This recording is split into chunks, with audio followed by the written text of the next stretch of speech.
two ways that we don't individuate. Either we have mommy dearest on a pedestal, daddy dearest is amazing, we pedestalize them, and we assign angelic, godlike attributes to them. Or the exact opposite. I hate him, my father was a abusive so-and-so, and this is why, da-da-da-da-da-da-da-da, and you justify how you're being because of the resentment.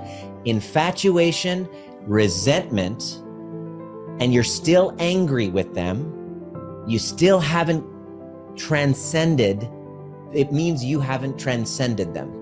And how do you know? Well, what happens in your body when you are in the room with them? How do you know if you've individuated with them? Here's how you know. Imagine hugging your parent. What happens to your body? If it contracts, you're still a victim to them and you haven't yet individuated. I'm not making it wrong. I'm not shaming you for it. I'm just saying true individuation is what I was working on after my last relationship. I actually moved back in with my parents to individuate from them at the age of 43 with my tail between my legs.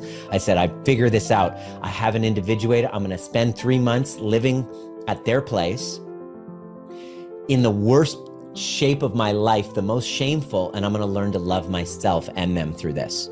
Because I was committed to creating a secure relationship. Was it scary? Was it hard? Was it full of conflict? Yes.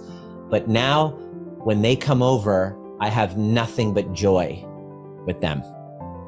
When I imagine hugging my mom, my heart opens, okay? And it took me some work to get there. So cutting somebody off is not individuating from them.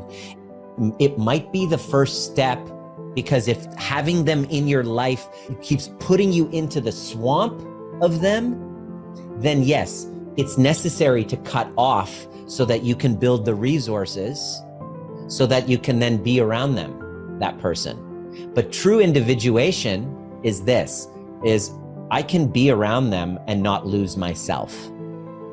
Here's what lack of individuation means. It means this, I need to avoid you because if I come close to you, then I lose myself.